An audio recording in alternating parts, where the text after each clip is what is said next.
la mayor parte de los cristianos han leído esta historia. Esta palabra fue tocada por nuestro Señor Jesús. Y lo impresionante de esto, que como es una parábola, es una comparación de un suceso en la vida cotidiana. La palabra parábola, desde el punto de vista hebreo y desde el punto de vista griego, dice que es un como ejemplo, es un proverbio, es un refrán, dice el significado, que es algo simbólico, metafórico, dice tanto el hebreo como el griego, pero que tiene que ver con verdades del reino o misterios del reino de Dios, que fueron cosas que se dieron a conocer desde antes de la fundación del mundo. Por eso algunos, cuando hablan de las parábolas, dicen que son como enigmas de la eternidad, enigmas de una eternidad pasada, cosas que eran misterio y que en su momento Dios las iba a dar a conocer.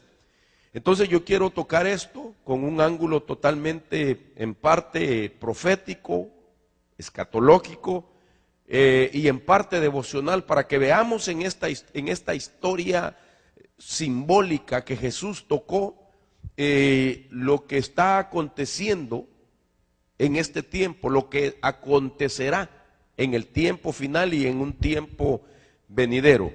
El pasaje bíblico que quiero utilizar, pues está en Lucas capítulo 15, verso 13.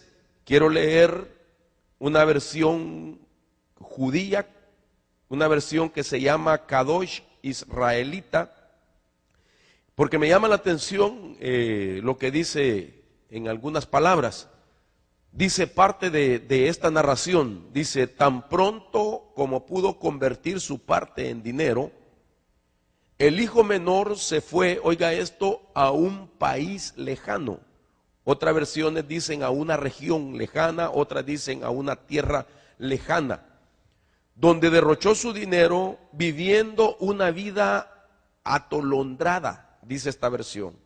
Otras dicen una vida disoluta, una vida en perdición o perdidamente, según algunas versiones. La palabra atolondrada a mí me llamó la atención porque significa sin reflexión, significa perdidamente o alocadamente.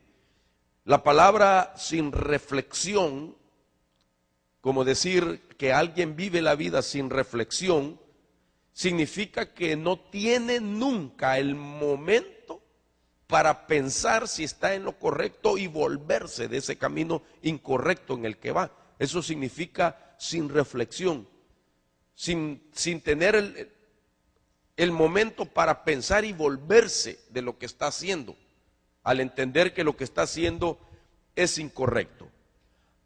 Fíjense qué interesante, quiero hablar lo más básico primeramente, porque esta parábola tiene muchas características, hermano, muy impresionantes. Por ejemplo, se habla de que este hijo sale de una casa, de la casa de un padre, que en la parábola denota que es alguien, hermano, con muchos bienes, un hombre poderoso, un hombre que tenía siervos a su servicio, que en su casa había abundancia de pan, dice la Escritura. Pero lo que me llama la atención, que este padre refleja al Padre misericordioso.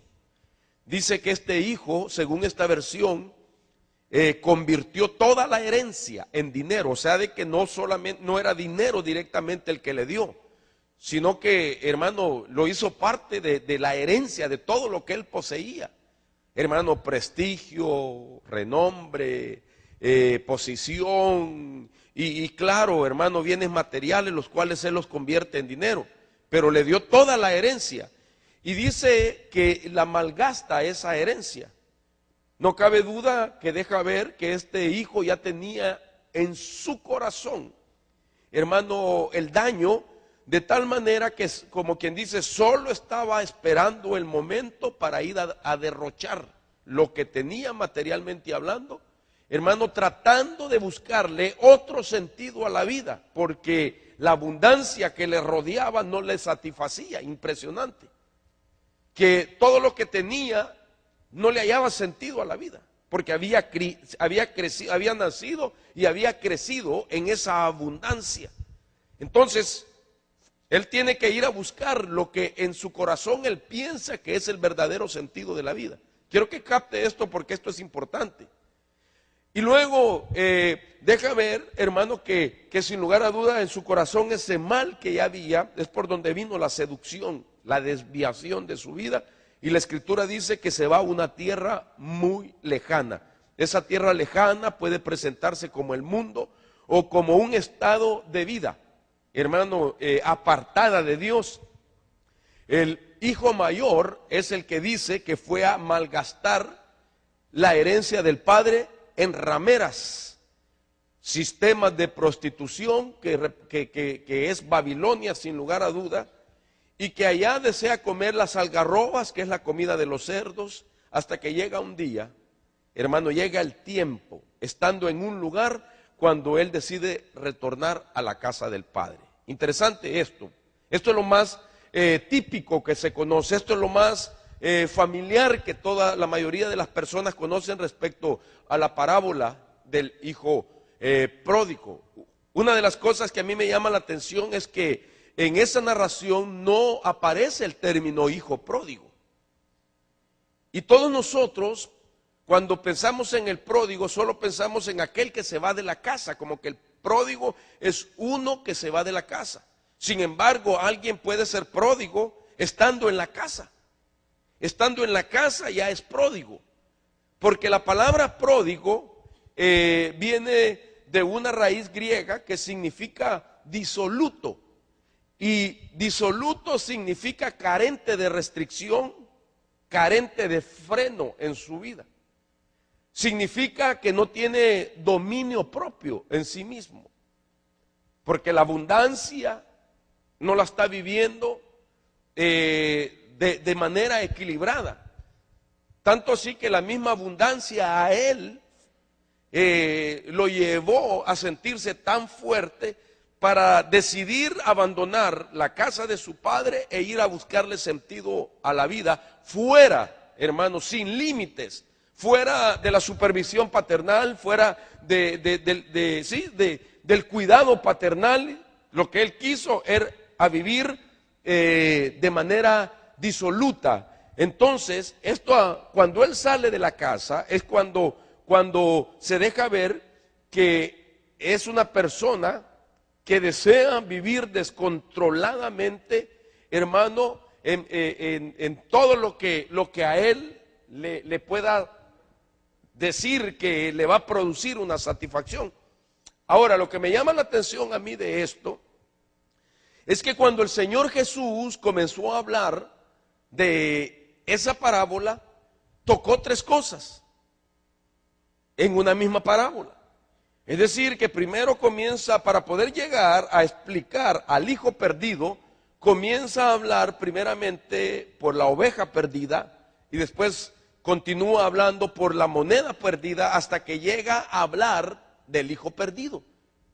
Pero a estos tres ejemplos que él tomó, él dijo que era una parábola, es decir, que no son tres parábolas, no es la parábola de la oveja perdida, la parábola de la moneda perdida y del hijo perdido, no, es una sola, que tiene una explicación profética, hermano, que es lo que a mí me llama la atención. Que usted debe de ver esta parábola como la revelación de parte de Dios a nuestra vida, de lo que le puede suceder a un hijo de Dios, a un creyente que no logra valorar, hermano, las bendiciones que ya tiene de parte de Dios y piensa que hay algo mejor de lo que Dios le puede dar. ¿Sabía usted eso? De que la salida de mucha gente de la iglesia es porque llegan a pensar que hay otras cosas mejores fuera de la casa de Dios, de la comunión con Dios, que hay cosas mejores que alguien más te las puede dar aparte de Dios. Eso es lo que estamos viendo en esta narración. Este hijo llegó a pensar que alejado del padre, en aquella casa de abundancia, hermano, en aquella casa donde él era un hijo, él podría encontrar cosas que realmente llenaran la satisfacción que él tenía en su corazón, el deseo de las cosas que él tenía en su corazón. Y entonces Jesús toma esa explicación, pero eso nos está hablando de lo que puede suceder en el tiempo final. En el tiempo final se va a dar la oportunidad para que muchos pródigos vuelvan a la casa del Padre, para que mucha gente pródiga pueda volver a Dios, porque hay mucha gente que está apartada de Dios, que se ha alejado de la casa de Dios, que lo que quería era ir a probar un poco lo que el mundo, cómo el mundo sabe, cómo el mundo produce gustos y deleites. Impresionante cuando alguien nace en el evangelio, hermano, en una casa de padres cristianos y él ha crecido en un ambiente donde hay Biblia, donde hay coritos, donde hay adoración, etcétera, donde los domingos se va a la iglesia, los viernes se va a la iglesia, donde papá sirve, mamá sirve, y va creciendo en ese ambiente. Pero que llega un momento que el mundo comienza, hermano, a influenciar, a lanzar, hermano, dardos a su vida, y él piensa que aparte de esa vida hay algo más que él necesita conocer. Lamentablemente esta parábola es profética, no lamentablemente, porque nos va a ayudar a nosotros y le va a dar la oportunidad a otros que se vengan, pero lamentablemente la historia de esta parábola es así, de gente, hermano, que va rumbo a esa vida y que si no es rescatada en este momento, si no se vuelve en este momento a Dios, lamentablemente lo que le espera, hermano, es muy triste y muy terrible, y lo vamos a ver en unos momentos. Entonces, esta parábola tiene 3 tiempos. La Biblia dice que el Evangelio de Lucas comienza diciendo en el versículo 3, entonces, es decir, Jesús les refirió esta parábola diciendo, y mire, hermano, son 3 tiempos. Una parábola que tiene 3 tiempos, y esos 3 tiempos tienen que ver con la vida de nosotros. Hermano amado, tal vez en la vida de nosotros, yo anhelo con todo mi corazón que solo acontezcan 2 tiempos y no el 3er tiempo. Pero realmente ahí vamos a ver que hay creyentes, hay hijos de Dios que esta parábola les va a acontecer los 3 tiempos. Y los 3 tiempos que les acontezcan, hermano, todavía vamos a ver la misericordia de Dios, hermano, a favor de ellos, a los que les alcance los 3 tiempos de esta parábola. Entonces dice el primer tiempo, y usted se va a identificar con este tiempo. Dice así, Lucas 15:4, dice, ¿qué hombre de vosotros, si tiene 100 ovejas, y una de ellas se pierde, no deja las 99 en el campo y va tras la que está perdida hasta que la haya? Oiga, qué interesante. Dice que tiene 100 ovejas, se le pierde una, deja las 99 y se va en busca de aquella que está perdida. Como esta es una parábola, es un enigma, es un misterio del reino, posiblemente, déjeme una pensada en voz alta, posiblemente Dios estaba hablando de 99 creaciones que Él tiene y una de ellas se había perdido. Y esa creación perdida era la humanidad. Y ese tiempo de la parábola ya se cumplió en nosotros, porque usted y yo éramos la oveja perdida de las 100, ¿aló? Y entonces dice la Escritura de que a través del apóstol Pedro dice que entonces Cristo tiene que venir a buscar esa oveja perdida. Dice Pedro en el capítulo 2, versículo 25, pues vosotros andabais descarriados como ovejas, pero ahora habéis vuelto al pastor y guardián de vuestras almas, que es nuestro Señor Jesucristo. Entonces, mire qué interesante que a esta oveja perdida, el pastor Cristo vino a la tierra, nos buscó y nos salvó. Nos encontró. Hermano, nos dio, cuando nos encontró, nos salvó y nos dio el derecho de ser hijos de Dios. A la oveja hay que irla a buscar. Y por eso el Señor tuvo que dejar su gloria, su trono, su poder temporalmente para venir a buscarnos a nosotros. Por eso dice el Evangelio de Mateo en el capítulo 18, verso 11, dice, porque el Hijo del Hombre ha venido a salvar lo que se le había perdido. Nadie busca algo que no le pertenece, si lo busca es porque es de él. Vino a buscar lo que se le había perdido. Nosotros somos creación de Dios. Nosotros somos una de esas creaciones, de las multicreaciones que tiene Dios. Porque Dios no solo creó al ser humano, Él ha creado otras creaciones y usted era una de esas. Y mire qué valiosa era usted, hermano, como oveja, de tal manera que dejó 99 y vino a buscarlo. Saber dónde andaba usted. Saber, hermano, en qué se había perdido. Como no es tarde de testimonios, no le voy a poner el micrófono, pero el Señor lo encontró, bendito sea Dios. Dice, hermano amado, que cuando lo halló, hizo una fiesta, se regocijó, dice, y sucede que la haya, en verdad os digo que se regocija más por esta que encontró que por las 99 que no estaban descarriadas. Se regocijó porque el pastor fue a buscar la oveja perdida. Diga usted, ese fui yo, Señor Jesús. ¿Se da cuenta por qué tanta misericordia y por qué tenemos que adorar al Cristo de la gloria y darle gracias al Señor y decirle gracias, Señor, porque realmente usted no quería nada con Dios, hermano? ¿O usted lo andaba buscando al Señor? Él lo encontró a usted.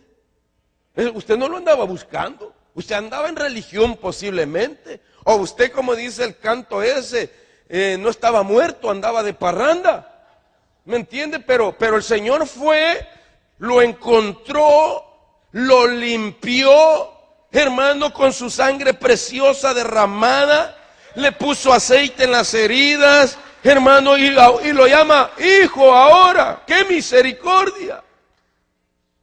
Note entonces, este tiempo ya se dio en nosotros. Esto ya pasó en nosotros, hermano. Que éramos como ovejas, quizás ovejas negras. Algunos de ustedes le dijeron que usted era la oveja, que era alguien la oveja negra de la familia. ¿Ah? O le dijeron pinteada, mitad blanca y mitad negra. A mí sí me lo dijeron, hermano, esta es la oveja negra de la familia. Pero por esa negra vino el Señor, porque Pablo dice, él vino a buscar, hermano, lo vil de este mundo, lo menospreciado, lo sucio, aquello y aquella que nadie pagaba ni un centavo por él, que no tenían ya esperanza, ya estaban desechados, ya estaban apartados para destrucción. A eso vino Cristo, a buscarnos y a salvarnos. Ay, hermano, bendito sea el Señor, que si no fue por eso, hermano, quién sabe dónde estuviéramos. Yo pienso en eso, ¿dónde estuviera usted? Quizás ni estuviera en la tierra. Quizás ya 3 metros bajo tierra. Quizás polvo fuera allá. Otros quizás en cárceles, hermano, pagando años de condena, o otros, hermano, en hospitales, en estado vegetal, enfermos, o otros todavía andarían por ahí perdidos, buscando entre los muertos al que vive, hermano amado. Pero nos encontró el Señor. ¡Qué misericordia! Que te salvó a ti, primero que otros de tu familia, que te salvó a ti primero que otros, que tus amistades. Porque Él vino a buscar y a salvar lo perdido. Te encontró, me encontró. E hizo fiesta. Por eso nuestras reuniones es de hacer fiesta. Porque es la fiesta de los encontrados por el pastor de las ovejas y guardián de las almas. Bendito sea el Señor para siempre. Dele palma fuerte al Cristo glorioso. Gracias, Señor, porque nos encontraste. Como que éramos cangrejos, estábamos metidos debajo de las piedras, hermano. Entre el lodo cenagoso, ahí llegó el Señor y nos encontró. ¿Y quién podría decir que de nosotros, mire lo que ha hecho? ¿Qué vas a hacer de eso si eso ya no sirve? Mira cómo está todo sucio. ¿Quién puede? Eso ni en una subasta. Ya eso ya no sirve. Quizás al Señor Jesús, no sirve ya eso. ¿Para qué vas a comprarlo con tu preciosa sangre? Pero el Señor dice, yo vine a buscar lo que se me ha perdido. Y éramos uno de los 100. Éramos la creación número 100. Porque dejó 99 y vino en busca de uno. Entonces oiga esto, hermano. Entonces esto ya se dio en nosotros. Esto habla de nuestra salvación, que tiene un precio, que tiene un sacrificio, que tiene el viaje más largo que hombre alguno haya hecho. Un viaje de una eternidad pasada, de un lugar que está, quién sabe cuánta distancia, años luz de distancia. Ni la mente humana quizás tiene la idea de qué distancia estaba, hermano, el que hizo ese gran viaje para venirte a encontrar, hermano, al planeta más pequeño del universo. Porque el planeta Tierra no es el más grande. No es el más, hermano, en dimensión, el más importante. Hay otros planetas, las estrellas son más grandes que el planeta Tierra. Sin embargo, Él vino al punto más insignificante quizás del universo, porque ahí tenía gente que se le había perdido. Para venirte a encontrar. ¿Y tú crees que aquel que hizo ese gran viaje tan largo te va a dejar ahorita? Y tú piensas que el problema que estás viviendo es tan fuerte de que Dios no lo puede, hermano, arreglar de un momento a otro. Si Él hizo un viaje tan largo, no tendrá poder para cambiar de momento cualquier situación en nuestra vida. Dios te tiene en sus manos. No estás solo. Ahora, el segundo tiempo de esto, continúa diciendo el Señor Jesús, hermano, siempre en Lucas capítulo 15, pero ahora en el verso 8 dice: ¿o qué mujer si tiene 10 monedas de plata y pierde una moneda, no enciende una lámpara y barre la casa y busca con cuidado hasta hallarla? Oiga esto. Ahora, esta es otra etapa que nos ha pasado en nuestra vida. Si aquella oveja fuimos nosotros cuando Cristo vino a buscarnos por primera vez para salvarnos, ahora la continuación de la parábola es una mujer que ha perdido una moneda. Y aquí hay algo interesante porque, hermano, imagínense que esa mujer, cuando pierde la moneda, dice que lo primero que hace es encender la luz y comienza a barrer toda la casa, dice la narración bíblica. ¿Qué desesperación vivió esa mujer por una moneda? Esa mujer tenía 10 dracmas, 10 monedas, y se le había perdido una. Y aquella mujer, cuando vio que le faltaba esa moneda, ella sabía algo que estaba, hermano, a punto de pasarle que le iba a afectar su futuro. De tal manera que esa mujer, hermano, entra en una desesperación, comienza a buscarla, y esto es una etapa que debe de existir así en nuestra vida, si ese fuera el caso. Y esa etapa, esa segunda etapa, representa la consagración de la novia. Esa mujer es la iglesia. Místicamente hablando, es usted y soy yo. Es la iglesia, que representa el peligro de perder la consagración de nuestra vida. Cuando te salvaron no te pidieron consagración en ese momento, no te dijeron te voy a salvar si estás consagrado, no. Así como estábamos nos salvó, pero después de salvos sí nos piden consagrarnos. Y ahora, ¿por qué digo yo que es la consagración? Porque resulta que en aquellos tiempos, cuando a una mujer se le daban 10 dracmas, era la promesa de boda que le estaba haciendo un hombre. De ahí vienen las famosas arras que se dan en algunas bodas. ¿A usted le dieron arras cuando se casó? Levante la mano, ¿quién conoce hablar de arras? ¿Le dieron arras? Levante la mano los que le dieron arras. Vaya, poquitos. A los demás tienen pena o no están casados todavía. Dice la Escritura, 2 Corintios 1:21, y el que nos confirma con vosotros en Cristo, y el que nos ungió es Dios, el cual también nos ha sellado y nos ha dado las arras del Espíritu en nuestros corazones. Entonces, una arra es una, dice el significado de esa palabra en griego es arrabón. Arrabón es arras y significa una paga que se da por adelantado como una promesa. Y entonces eso es el Espíritu Santo, el que te lleva en santidad, en consagración.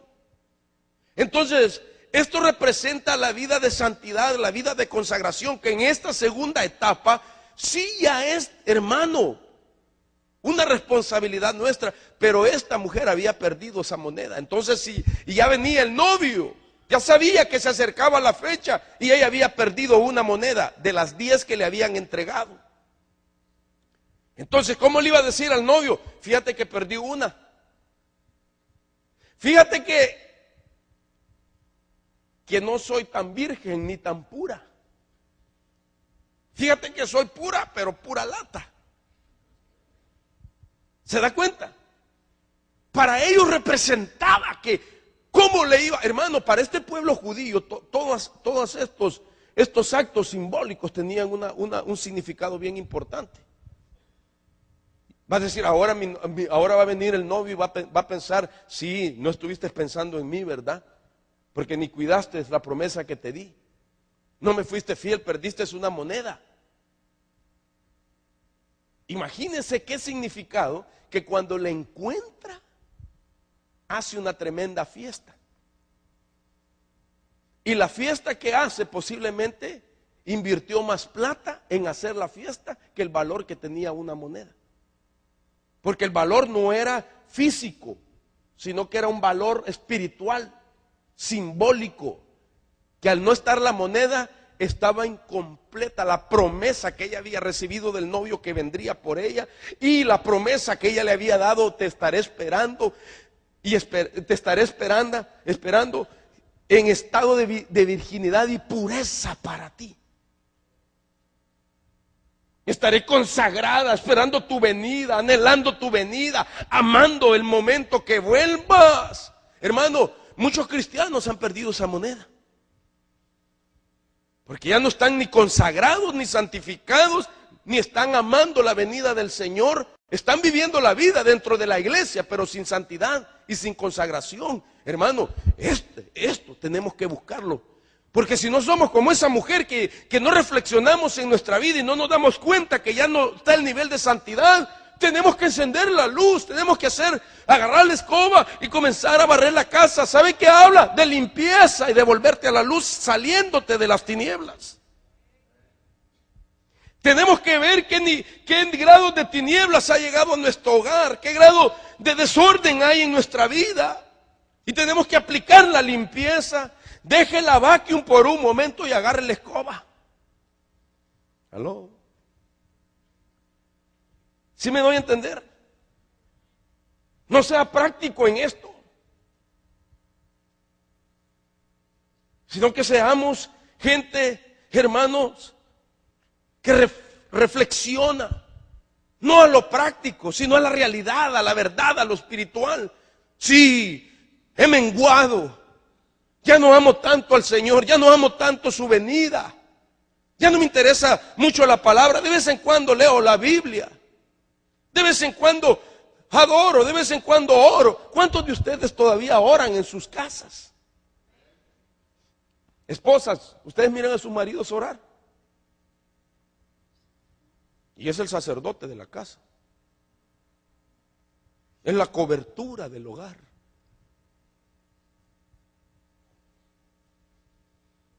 Hermana, usted ora si su marido no ora. No, es que si él no ora no me inspira. Y hermano, hay mujeres que no oran porque su marido no ora. Pero hay mujeres que sí oran cuando miran que su marido no ora, se afligen y entonces gimen. Gloria a Dios. No pierdas tu moneda.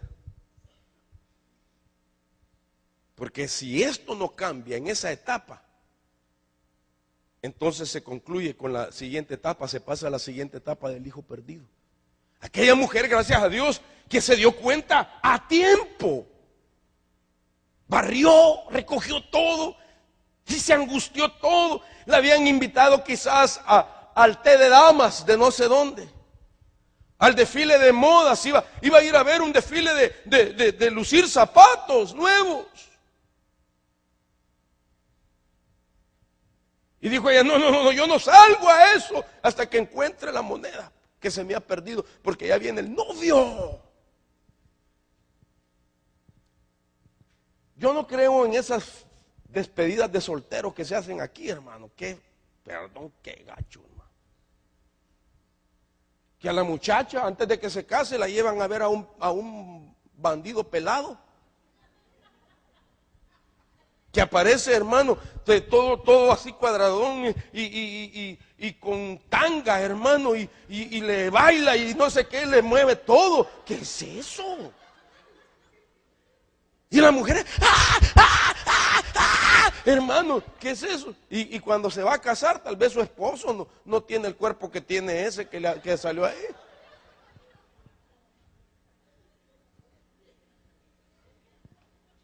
El hermano, todo lleno de celulitis y de un montón de cosas, ¿verdad?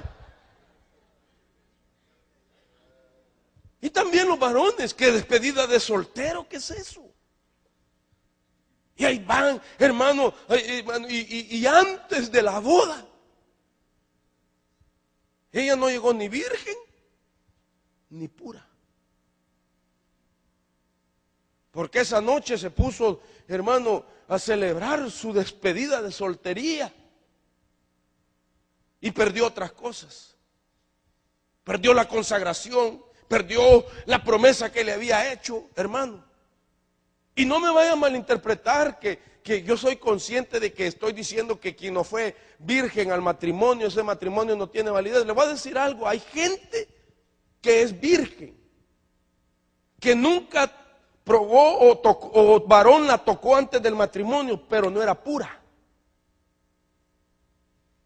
Tenía prejuicios en su mente, venía bombardeada en su mente, traía luchas en la carne en su mente. Por eso es que Jesús dijo virgen, Pablo dijo virgen y pura. No es solo virgen, porque la virginidad en Dios no tiene que ver con un filamento, hermano, que está intocable en la parte íntima de la mujer. Hay mujeres que nunca las han tocado, pero su mente ya no es pura. Ha visto cosas, ha oído cosas, está prejuiciada. La Biblia dice virgen y pura, por eso puso el balance, el equilibrio. La consagración te lleva a la santificación, no solo consagrado, sin santificación. Tienes que estar consagrado y santo para la venida de nuestro Señor Jesucristo. ¿Aló? Entonces dice la Escritura, voy a apurarme. Dice 2 Corintios 11:2, dice, porque celoso estoy de vosotros con celo de Dios, pues os desposé a un esposo para presentaros como virgen pura a Cristo. Mire, virgen pura, no solo virgen. Entonces, pero nosotros ahora en Cristo, hombre y mujer, podemos ser virgen. ¿Aló? Si volvemos a la pureza, a las cosas puras de Dios. Si tú eres sanado en tu mente de los prejuicios y liberado en tu mente, tú puedes recuperar la pureza. Y esa pureza te va a ayudar a recuperar tu virginidad. La iglesia tiene que ser virgen y pura en la presencia de Dios. Y eso se llama consagración en nuestra vida. Y este es otro tiempo que tenemos que vivir. Entonces, la moneda perdida nos habla de la pérdida de la consagración de la que es novia y del peligro de perderse la boda del Cordero. La pureza se pierde por los ambientes que rodean a una persona, por los eventos de la vida, puede perderse la pureza. Y por eso nosotros tenemos que recuperarla. Y este es el segundo tiempo que Dios nos concede en esta parábola profética, que recuperemos la pureza, que recuperemos la consagración. Voy a apurarme, hermano, pero hacia donde yo lo llevo es que ya pasamos por la salvación, amén. Estamos en la consagración, amén. La moneda perdida hay que recuperarla, porque si no se recupera, entonces se entra al tercer tiempo, y eso no quisiera que sucediera en usted ni en mi vida. El hijo pródigo realmente es una historia bien importante para todos nosotros, para no caer en eso. Entonces veamos lo que representa. Dice Lucas 15:11. Y Jesús dijo, cierto hombre tenía 2 hijos. Y el menor de ellos le dijo al padre, Padre, dame la parte de la hacienda que me corresponde. Y dice, y él la repartió. Y él les repartió sus bienes. Entonces, esta tercer parte representa el retorno del hijo pródigo de la gran tribulación. Oiga esto. Lucas 15:18 dice que cuando Él retorna me levantaré e iré a mi Padre y le diré, Padre, he pecado contra el cielo y ante ti. Hermano, ese hijo es figura de que el que fue salvo primero, de que perdió la consagración cuando ya estaba como iglesia y que se perdió el arrebatamiento y que fue a parar a la gran tribulación. Y que en la gran tribulación dijo, me levantaré e iré a mi Padre. Hermano, yo no quisiera que usted vaya a la gran tribulación. Yo no quisiera que usted, habiendo oído la palabra, de la cual hoy Dios lo hará responsable respecto a esta parábola de 3 tiempos, usted no pueda consagrar su vida en el nivel que el Espíritu de Dios le está pidiendo, para no ir a parar a la gran tribulación. Note usted el orden de esto. A la oveja perdida, el pastor la fue a buscar. A la moneda perdida hay que encontrar lo que lo que hemos perdido. Pero en el hijo perdido, él se tiene que arrepentir y volverse a la casa de su padre. A uno lo buscan, otro hay que encontrarlo y el otro se tiene que volver a Dios. Cuando nos encontró, Él nos dio el derecho de ser hijos.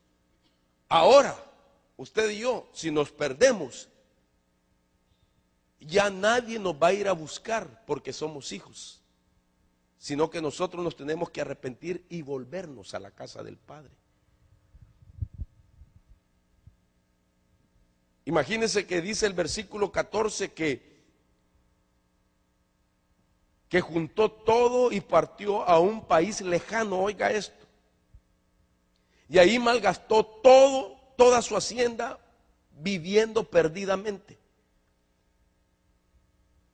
Cuando lo había gastado todo, vino una gran hambre en aquel país y comenzó a pasar necesidad. Todo lo que sacó de la casa del padre se le acabó. Y la palabra hambre, vino gran hambre en aquel país y comenzó a pasar necesidad. Figurativamente son las experiencias de la gran tribulación. Y dice que entonces fue y se acercó a un ciudadano, a un habitante de aquella región, y que aquel lo contrató y lo mandó a trabajar a su granja a apacentar cerdos. Imagínense si había hambre en aquel país, note esto. Y ese hombre, ese ciudadano no era cualquier ciudadano. Había escasez, había hambruna en la tierra y solo ese tenía negocio. Tenía granjas y tenía cerdos. Y lo empleó. No le dice nada a eso, hermano. La Biblia dice que viene un tiempo donde nadie podrá comprar ni vender. Solo aquellos que tienen la marca de la bestia o el número de su nombre, el cual es 666, para poder comprar o vender, para poder comprar algo y comer, para poder comprar algo y vestirse, para poder comprar algo donde vivir. En el día de la gran tribulación el mundo va a estar en gran necesidad, pero solo van a poder comprar y vender los que se dejen marcar con el número de la bestia 666, el número del anticristo. Y aquel se había gastado todo lo que había sacado de la casa de su padre. Y se acercó a ese a pedirle que le diera algo para comer y lo pusieron a trabajar. Cayó en el sistema, cayó en la economía que se va a manejar en los días de la gran tribulación. ¿Usted me está entendiendo, hermano? Entonces, el hijo pródigo es figura de las multitudes que hasta en la gran tribulación se van a volver a la casa del Padre, que habían sido salvos, pero que menospreciaron la abundancia de la casa de su Padre celestial. No vieron las bendiciones que Dios ya les había otorgado, las oportunidades, los favores. Menospreciaron la palabra y pensaron que fuera de la casa del Padre había algo más de valor y de más placer. Nada, hermano, nada. El hijo pródigo, cuando fue a la gran tribulación, se dio cuenta que este no es mi lugar. Si él se recordaba, si allá en la casa de mi padre hay pan de abundancia, hay muchos siervos, y yo era hijo y allá hay siervos. Usted es hijo, yo soy siervo, usted es hijo. A mí me han puesto en la casa para atenderlo, para servirle el pan, para decirle buenos días, Señor. El Padre lo está esperando en la mesa. Va a ir a comer. Dígale a mi padre que hoy no voy a ir. Hoy no voy. No tengo ganas de verle la cara a mi padre. Así hay mucha gente, hermano.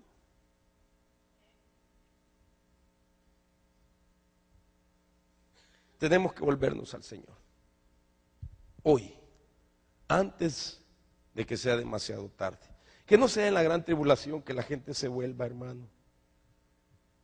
Mire aquel hijo, hermano, este hijo cuando fue a esa tierra lejana se dio cuenta, este no es mi ambiente. Yo no soy de aquí. Porque mucha gente, hasta que ha salido de la casa de su padre, comienza a valorar lo que había por dentro. Y este hijo es figura de lo que dice Apocalipsis 7:14. Juan le responde al ángel cuando le pregunta quiénes son todas estas multitudes de toda lengua, de toda tribu, que vienen vestidos con vestiduras blancas y que traen palmas en sus manos. Juan le dice, yo no lo sé, Señor, solo tú lo sabes. Y el ángel le contesta y le dice, estos son los que vienen de la gran tribulación y han lavado sus vestiduras y las han emblanquecido en la sangre del Cordero. Ya tenían vestiduras, pero las ensuciaron. Y la sangre de Cristo tuvo que ser otra vez para limpiarles las vestiduras ahora. Porque cuando tú recibes a Cristo, en la primer faceta de la oveja perdida, ahí te pusieron vestidura, hermano. Esos trapos andrajosos que andábamos, de pecados, de muerte, de inmoralidad, de vicios, de cautividad, de esclavitud, ahí las arrancó el Señor. Nos quitó esas vestiduras viles, sucias, y nos puso vestiduras blancas y resplandecientes. Pero la pérdida de consagración nos lleva a pecar. Cuando se pierde la santidad y la consagración en el corazón y en la mente, el siguiente es el cuerpo, que va a la contaminación, a lo inmoral, a la inmundicia, y se ensucian las vestiduras. Es hijo, pero con vestiduras sucias. Y si no se vuelve como la mujer, mire, ahí hay una moneda. No es moneda. Si no se vuelve, hermano, para barrer la casa, mira, barre tu casa, barre tu vida, barre tu ambiente, barre tu alcoba, barre donde te sientas, donde meditas, donde piensas en las cosas que puedes hacer y que nadie te va a ver. Barre eso es basura, sácalo hasta que encuentres la moneda de la consagración en tu vida. Porque si no, la gente va a ir a parar a la gran tribulación. Estos en la gran tribulación se volvieron al Padre. Ahora mire esto, hermano. Dice la Escritura, no muchos días después el hijo menor, juntándolo todo, partió a un país lejano. Oiga esto. Y ahí malgastó su hacienda viviendo perdidamente. Aquí hay mucho que podemos hablar.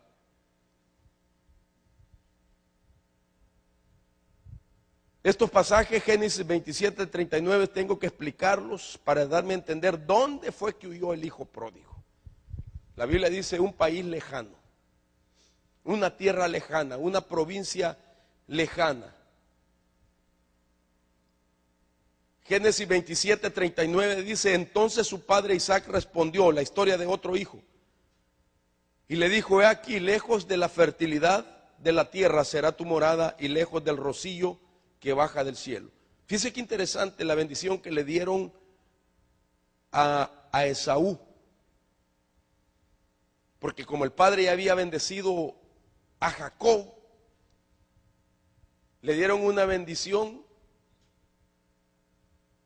de la tierra lejana. Y le dijo, lejos estés de la fertilidad y lejos estés del rocío. ¿Sabe qué quiero decir con eso? Que cuando el hijo pródigo se fue a una tierra lejana, se fue a un lugar que estaba lejos de la fertilidad y lejos del rocío. Allá no podía dar frutos de hijo cristiano. Aquella tierra ya no le servía hablar en lenguas. ¿Me voy a entender? Como que alguien en el mundo, hermano, se fue al mundo y hablando en lengua entre los mundanos. En una cantina hablando, y así dice él, en una cantina. Hablando lenguas en un baile. Así dice el Señor con el que está bailando. Papayito mío. O el hombre, ¿verdad? Así dice el Señor, mamacita.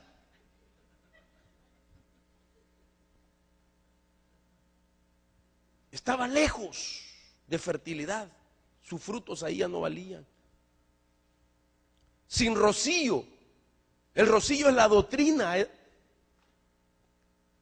Caiga como la lluvia mi enseñanza y destile como el rocío mi discurso, dijo Moisés.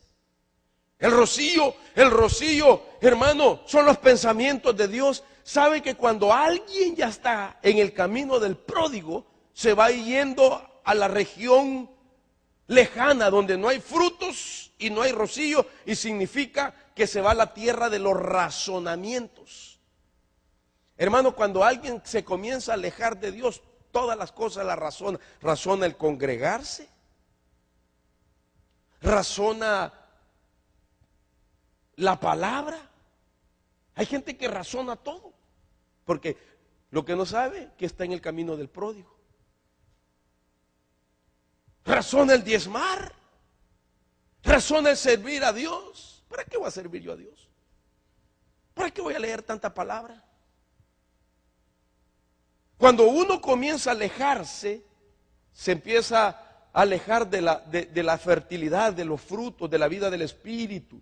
Comienza, hermano, a alejarse de la vida del rocío. Ya no piensa a la manera de Dios. Ahora todo lo razona. Todo lo razona. Y eso le pasó al hijo pródigo. Comenzó a razonar porque se fue a una tierra lejana. Esa tierra lejana, dice Segunda de Reyes 20:14, es Babilonia. Y Babilonia es el sistema que prostituye la mente.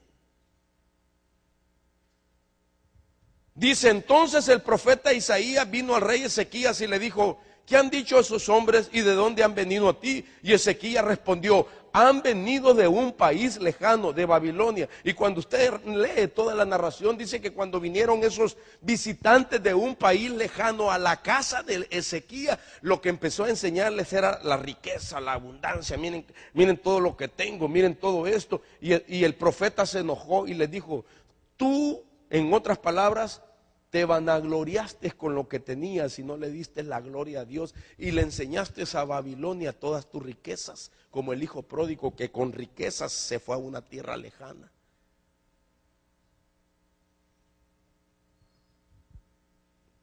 Y el profeta lo exhorta y le dice, ahora todo esto, lo que enseñaste que tenías en tu casa y no le diste la gloria a Dios, todo eso irá a parar a Babilonia. Pero oiga esto, hermano. Lo que quiero enseñarle es cómo opera esa operación pródiga. Pero cuando vino este hijo tuyo, le dijo el mayor cuando regresó, que ha consumido sus bienes con rameras, mataste para él el becerro engordado. ¿Sabe usted de que al principio de esta parábola, cuando se habla del hijo pródigo, nunca se dice que se fue a gastar el dinero con rameras? ¿Aló? Sino que el hijo mayor lo dijo. Tu hijo fue a malgastar con rameras. Y la narración bíblica no dice, solo dice que fue a vivir perdidamente, pero no dice literalmente que a gastarse con rameras. Pero ¿por qué el hijo dice con rameras se lo gastó? ¿Por qué sabía él qué había en su mente? ¿Cómo es que lo estaba juzgando? Si el hijo se había perdido, no sabían de él. Desde que salió de su casa no se supo de él hasta el día que regresó a su padre. ¿Sabe cómo se llama eso? Proyección psicológica. Y el concepto de la proyección psicológica dice que la persona juzga a los demás desde una debilidad que tiene. No sé si me estoy dando a entender. Desde su prejuicio, desde el problema que tiene en su propio interior, juzga a los demás. Como en paréntesis, el hijo mayor hubiera hecho lo mismo si sale de la casa de su padre. O sea que hay gente que puede estar juzgando lo peor de otro. Y eso se llama proyección psicológica. Aquel pecando está. ¿Y tú cómo lo sabes que eres el Espíritu Santo? Ay, que yo ya soy zorro viejo, hermano. Yo no. Así dicen algunos, yo soy zorro viejo ya. Si yo vengo del mundo. Mire, perdón, hermanos, pero yo he oído un dicho, perdón por los hermanos que son de esa región. A mí me han dicho, si yo vengo del Tepito, hermano. Yo del DF ahí, hermano, yo me las puedo, olvídese. Así me lo puedo, si yo aprendí en la calle todas las mañas. Entonces todavía está con mañas en la iglesia. Así me han dicho, hermano. Si esas tranzas yo las hacía, pastor.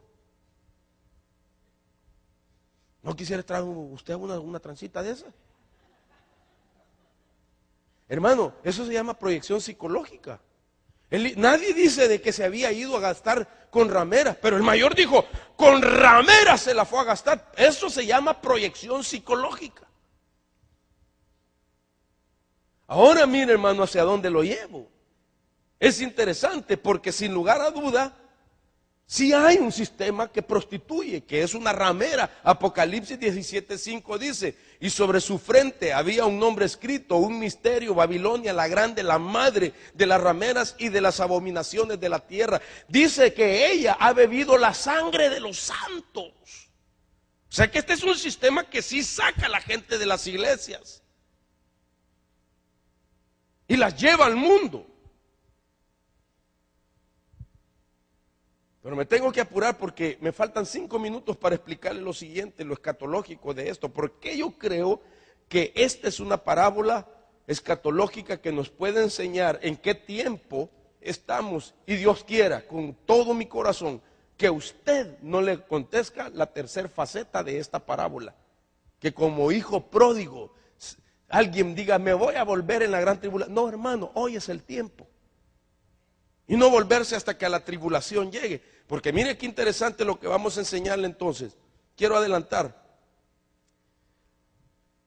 Dice que entonces, de que se va a ese país lejano, se acerca a un ciudadano, pide de comer y lo ponen a trabajar. Hermano, y Jesús era judío y les habló a los judíos. Y la idea es que para un judío es abominación, es algo inmundo, muy bajo, tener contacto con los cerdos. Y les habló a judíos, les está hablando una narración de una familia judía, un hijo judío, un creyente si usted quiere como nosotros, compacto, que lo pongan a trabajar, apacentando cerdos, es lo más bajo. Y el hijo pródigo, ese hijo, ni siquiera dijo, de estos cerdos una mi chuletita asada que me haga. Unos mis chicharroncitos que me haga, con limoncito me conformo para llenar mi vientre. Un mi revolcadito que me haga ahí de nada. ¿Sabe qué dijo? Deseaba comerse las algarrobas de los cerdos y nadie se los daba. ¡Qué misericordia! Yo me fui a buscar qué son las algarrobas y vi algunas fotos. ¿Me entiende? Que de lo que son las algarrobas, que las semillas que le daban a comer a los cerdos. Son como unas vainas llenas como de semilla de frijol, de semilla de frijol. Y eso le daban a comer. Pero lo impresionante de esto no es, hermano, porque yo digo que la misericordia estaba tan tremenda, porque mire lo que significa algarrobas. Dice Lucas capítulo 15, 16, y deseaba llenar su vientre de las algarrobas que comían los cerdos, pero nadie le daba. La palabra algarroba significa cuerno pequeño. Algarroba, queratión, y queratión significa el cuerno pequeño. ¿Y usted sabe qué es el cuerno pequeño en la Biblia? El anticristo. Hermano, no, oiga esto.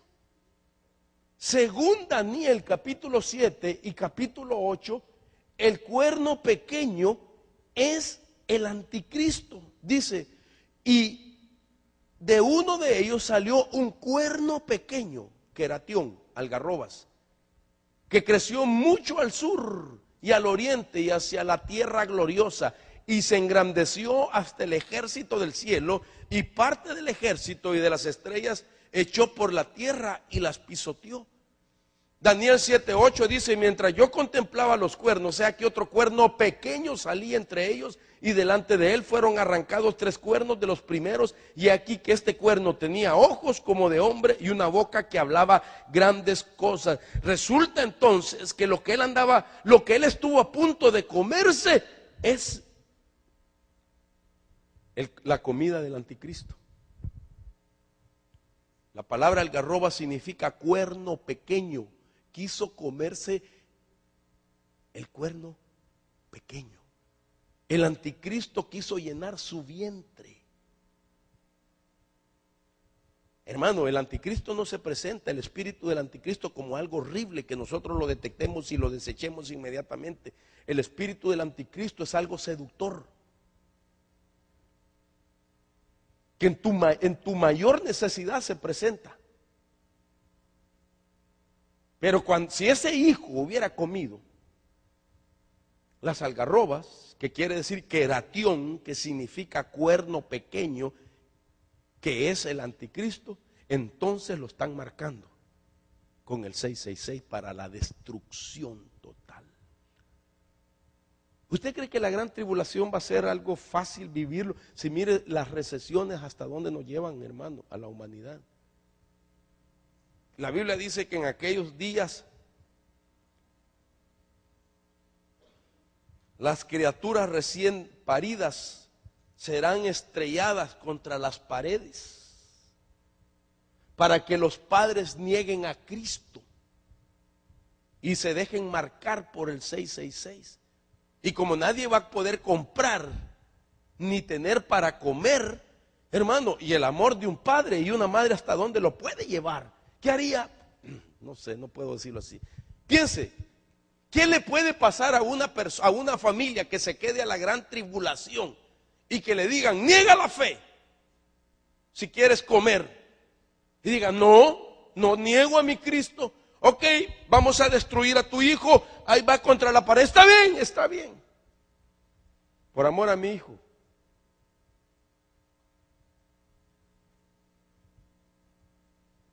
¿De qué me sirve? Dirá ahorita. Pónganme la marca. Prefiero que mis hijos coman.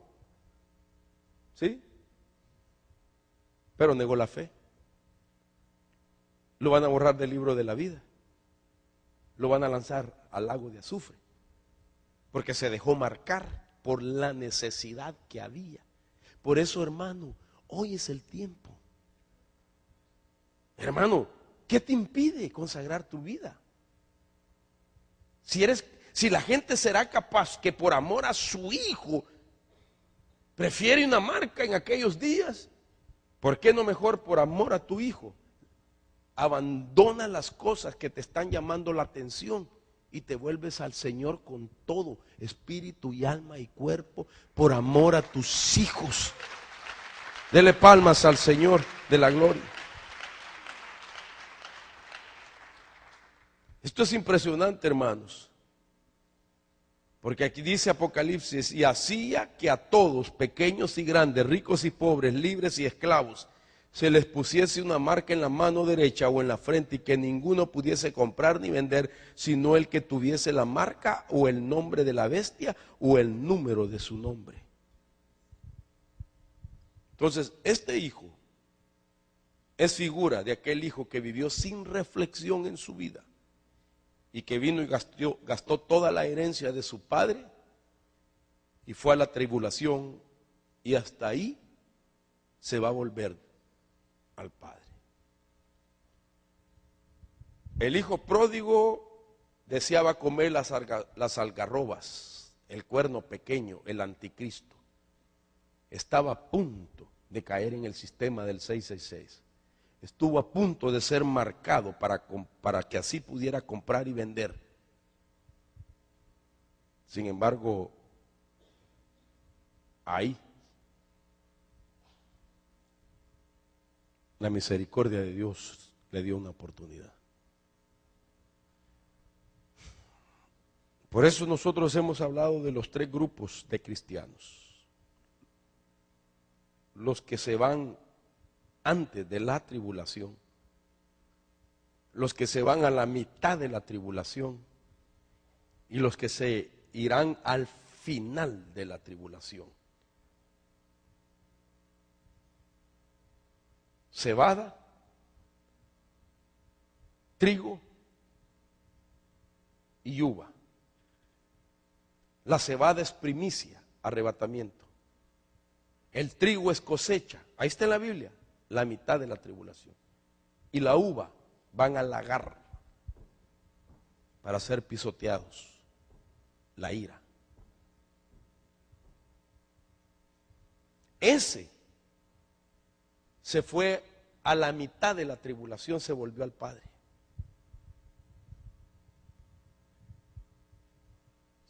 Cuando estuvo a punto de comerse las algarrobas, cuerno pequeño, el anticristo, se acordó: en la casa de mi padre hay pan en abundancia. No, yo me levantaré e iré a la casa de mi padre y le diré: Padre, he pecado contra el cielo y ante ti. Hazme como uno de tus jornaleros. Y dice que cuando el padre lo vio, lo abrazó y dio orden a sus siervos: vístanlo, cálcenlo y pónganle un anillo y maten el becerro engordado y hagámosle fiesta, porque este era mi hijo. Oiga esto, y aquí termino y lo voy a explicar en la otra.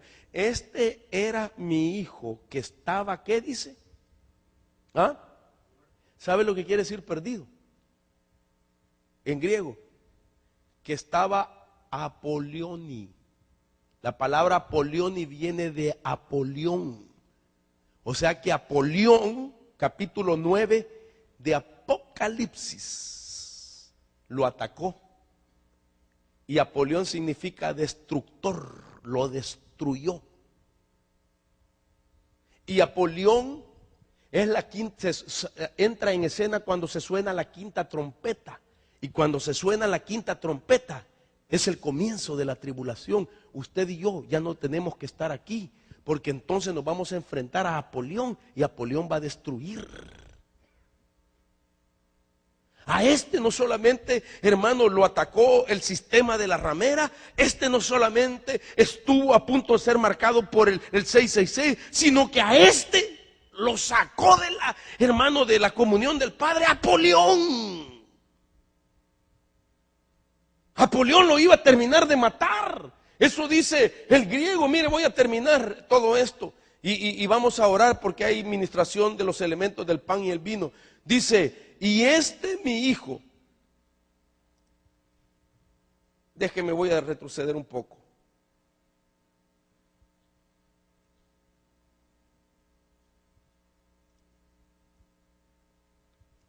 Y este mi hijo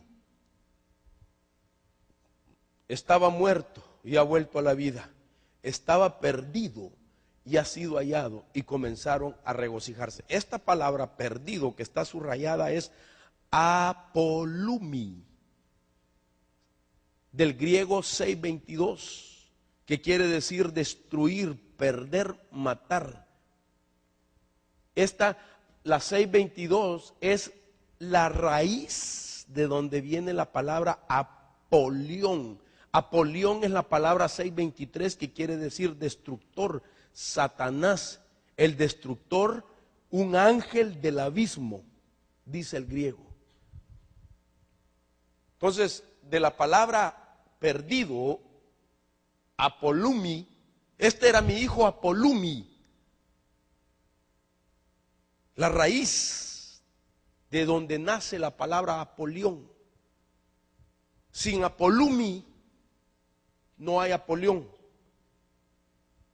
De tal manera que si era un hijo Apolumi, hijo perdido, era un hijo que detrás de él estaba Apolión para destruirlo.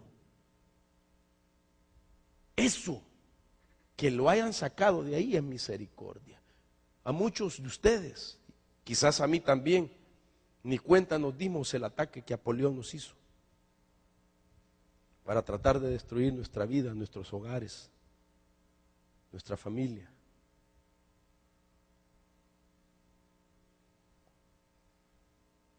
Era un hijo, era el hijo menor que no había madurado todavía, que no había valorado la abundancia que tenía en la casa del Padre.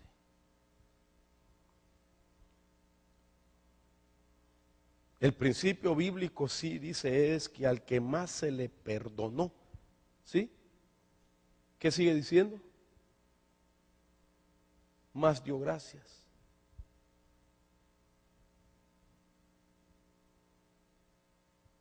¿Qué tanto le han perdonado a usted en su vida?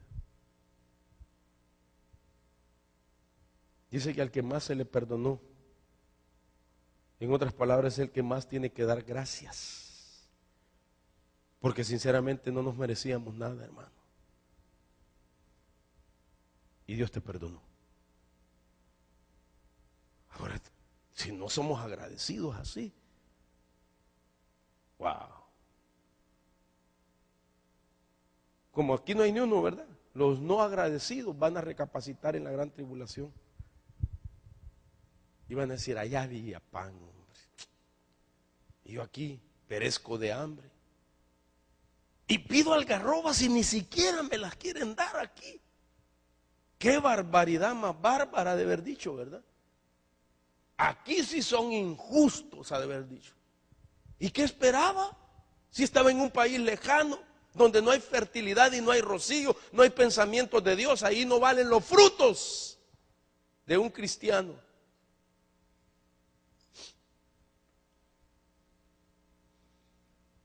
Si yo soy hijo de Dios, ¿y por qué no me dan algarroba?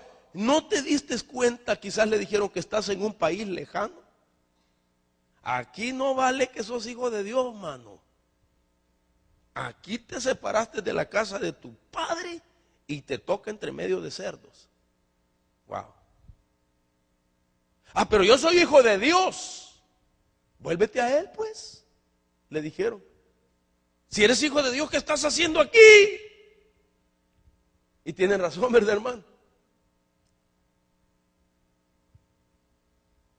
Mire, hermano, este es un tiempo para volvernos a Dios con todo nuestro corazón. Y yo le vengo diciendo, Dios me ha puesto en estas últimas semanas a predicarles temas escatológicos, devocionales, de reflexión. Recibí una llamada, mire esto, y termino con esto. Voy a pedir a mis servidores que vayan pasando para ministrar el pan y el vino. Y présteme atención a esto. Esta llamada que recibí me impactó mucho. Y hablaba de un hermano que Dios lo había salvado del alcoholismo. Había bebido casi toda su vida. Desde joven bebió mucho. Y su sistema había quedado muy mal, pero conoció al Señor. El Señor lo rescató en una cárcel. Se convirtió a Cristo. Y aquel hombre comenzó a testificar, la gente que lo vio, que cambió su vida, Hermano, se admiraban y empezaron a creer. ¿Y qué te ha pasado? Contanos, ¿qué conociste? Y él les empezó a hablar que conoció a Cristo, hermano, en su casa, y le empezó a llegar gente y a llegarse gente. ¿Y sabe qué? Empezó una iglesia. Empezó una iglesia. Esta llamada que me hizo esta persona me contaba eso. Y empezó una iglesia y empezó a crecerle la iglesia, hermano, amado. Y volvió a caer en el alcoholismo, siendo pastor. Y dice que se pegó una borrachera. Y ya su sistema ya no le aguantó y fue a parar al hospital. Y en el hospital, él decía, yo no sé si me voy a poder levantar. Y comenzó a hablarle a la gente de la iglesia lo llegó a ver en el hospital. Y él comenzó a pedirles perdón a toda la gente, a las ovejas que él pastoreaba. Perdónenme, perdónenme, pero yo sé que no me voy a levantar. ¿Y sabe qué? Eso pasó el domingo. El lunes le dio un ataque al corazón en el hospital y murió. Pero antes de eso, se despidió de todo el pueblo. Y sabe, cuando me contaban esto dije, qué misericordia de Dios. Porque este hombre se lo llevó el Señor, en vez de que fuera la gran tribulación. Quizás en la gran tribulación le iban a dar otra oportunidad. Quizás él hubiera aguantado los peligros de la medianoche o los dolores de la gran tribulación. Quizás se hubiera vuelto, o quizás se hubiera comido las algarrobas y lo hubieran marcado con el 666. Mucha gente tiene la oportunidad para volverse. Otros. Y me preguntaban, hermano, ¿cómo es eso? Se lo llevó el Señor. Pero porque hay algunos que no les pasa nada. Allá les van a dar otra oportunidad en la gran tribulación. Como solo me acordé del hijo pródigo yo. O quizás no son hijos. Eso no me toca decirlo a mí. Pero solo veo dos oportunidades futuras. Si aquí no nos disciplinan y no nos tratan aquí, la gran tribulación será el trato para los pródigos. Y si no los tratan allá como pródigos, entonces no eran hijos. Nunca se convirtieron. Nunca dijeron de corazón que Él era el Señor. Hermano, este es el tiempo que estamos viviendo. Mire, yo tengo que decirle esto. No pretendo incomodar a nadie, pero yo quiero ser libre de su sangre. Y no como Pilato que me lave las manos, pero sí quiero ser libre de su sangre. Y que no digan ustedes, nunca el hermano Mario nos predicó esto. Yo no sé cuántos conocen a Carlos Spurgeon. Le llamaban el príncipe de los predicadores. Este hombre, en el libro que él hizo, el libro para mis estudiantes, él pone que les está predicando una palabra de arrepentimiento. Y entonces él dice que él tiene que hablarles así, para que no sea, dice él, que por no predicarles esto y porque ustedes no sepan esto, juntos vayamos al infierno, dice. Y que ustedes en el infierno, cuando me vean a mí, digan, malditos, por tu culpa estamos aquí. Oiga eso.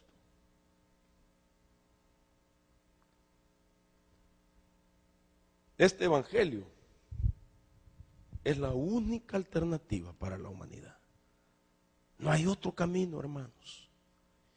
No hay otro camino. Y a usted y a mí se nos presentó ese camino primero que otros. Y eso es misericordia.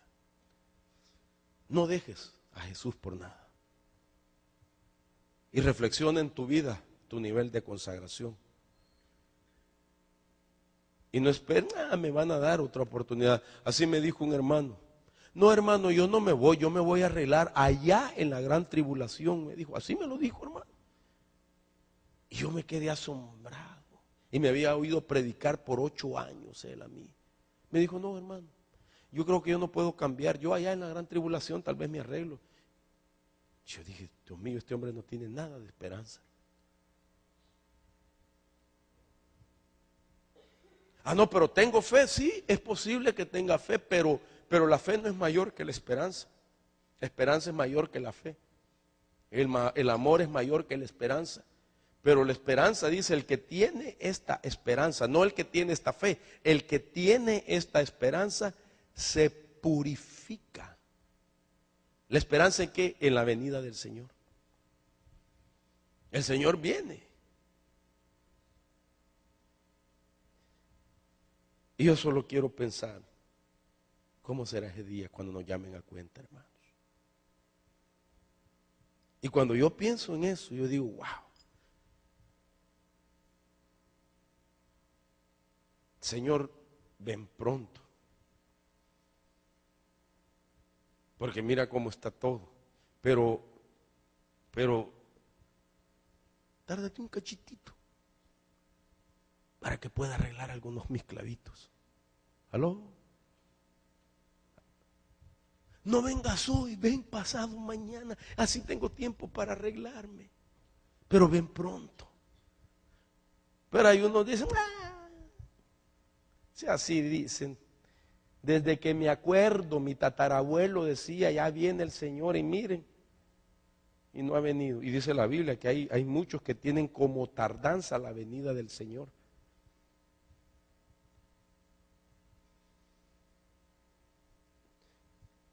Fíjese que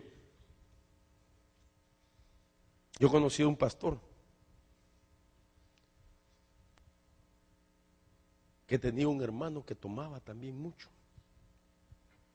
Y esto fue en El Salvador. No sé si hay gente del Salvador aquí. Bueno, sí. No digo el nombre del pastor porque no quiero, ¿verdad?, meterme en problemas. Pero este hermano, un pastor de iglesia grande, le llegaron a decir, mira, allá está tu hermano otra vez tirado en el parque, se llama el parque Ula Ula. Yo le he contado ya hace algunos años. ¿Y sabe lo que fue el pastor?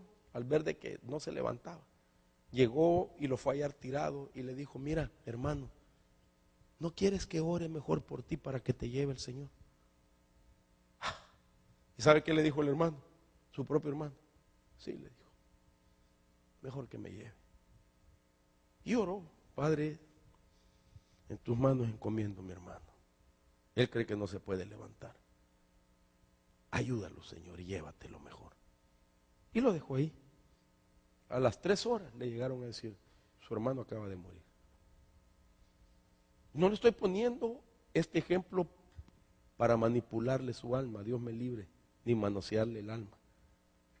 No quiero manipular a nadie con temores, pero sí tengo que llevarlo a una reflexión. Si usted y yo estamos conformes cómo estamos viviendo la vida de Dios y el Evangelio, estamos equivocados. Siempre debe haber una marca mayor a la que tenemos que anhelar pasar. Usted y yo no podemos vivir la vida como que ya lo alcanzamos todo en el Evangelio. Va, ya no tomo, ya no bailo, ya no mujereo, hombreo, diría la mujer, ya no hombreo yo. Ya se acabó. No. Ya no digo malas palabras. Pero el que dejó esas cosas, ahora la meta es pasar al mejor nivel de una vida consagrada y santificada para irnos con el Señor. Póngase sobre sus pies. Padre, en el nombre de Jesús, bendecimos esta mesa que es la mesa de la comunión. Y te pedimos que en este momento tú puedas ayudarnos a renovar nuestra vida de pacto contigo. Hermano, ahí donde está usted, ¿por qué no si usted puede examinar su vida y si Dios le ha hablado a su corazón, pueda pedirle al Señor que le conceda una oportunidad de poder alcanzar algo más en Dios, una relación más íntima con el Señor, una vida de obediencia, una vida de búsqueda, de que usted sea como esa mujer que ya se dio cuenta que se ha perdido una moneda.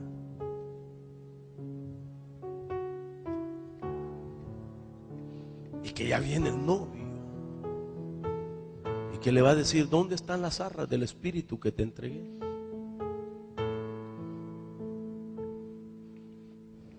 Yo entiendo que hemos tenido pruebas, momentos difíciles, pero no es por eso que se debe endurecer nuestro corazón, hermano.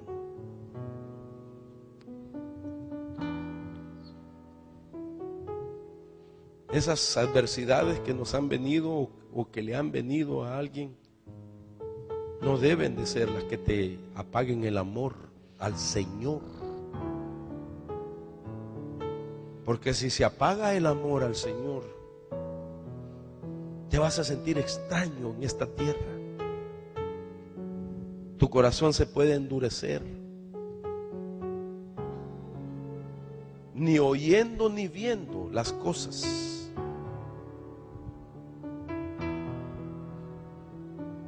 Le darás importancia. Si hoy el Señor nos ha permitido que nos reunamos y no has tenido una presión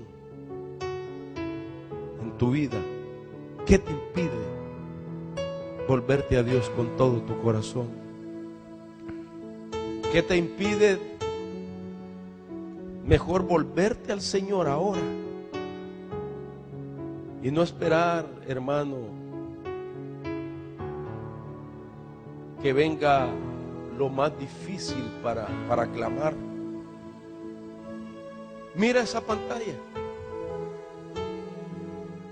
Esos son los dos tiempos.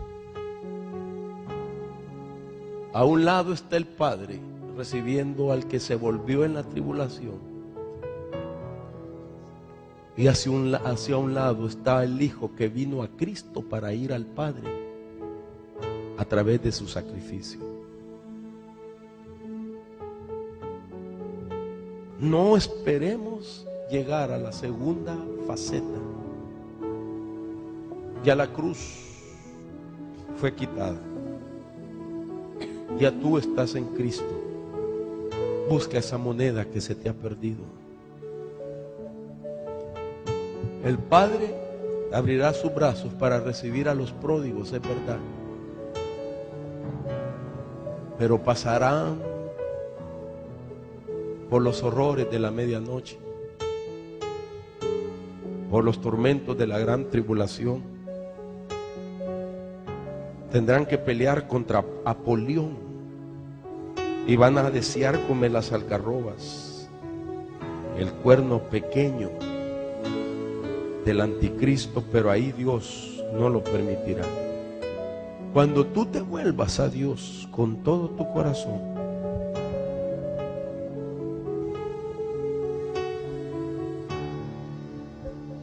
te darás cuenta de todo lo que tienes del Señor, toda la abundancia de la casa de tu Padre, todo el pan que tienes, toda la vestidura que te han proveído, todos los servidores, aún ángeles, hermano, que nos guardan, que nos sirven. Si no te han podido destruir, literalmente es porque Dios ha puesto ángeles que no lo permitan. Te ha librado de cosas. Has estado en peligro, sí, pero no has sido destruido. Eso es misericordia de Dios. Padre, en el nombre de Jesús, deje que su Espíritu Santo pueda ministrar su vida y dígale: Señor, yo quiero más de ti. Dígale eso: Señor, yo quiero más de ti. Te anhelo, mi Señor. Me vuelvo a ti hoy. Me vuelvo a ti, Jesús. Pues quiero ser, dile, ofrenda de, sí, Señor, adoración en el nombre de Jesús. Para ti, Señor. Sí, Señor. Pues quiero ser En el nombre de Jesús. ofrenda de adoración para ti, Señor. Aleluya, Jesús. Pues quiero ser ofrenda de adoración para ti, Señor. Pues quiero ser ofrenda de adoración para ti, Señor. Mírame. Vaya pasando, mi hermano. Vaya pasando por los elementos del pan y el vino, por favor. Examíname y dime si hay en mí algo que no Con fe, te agrada. con gratitud, con Mírame, alegría, renovando los votos. examíname y muéstrame lo que debo cambiar, pues quiero ser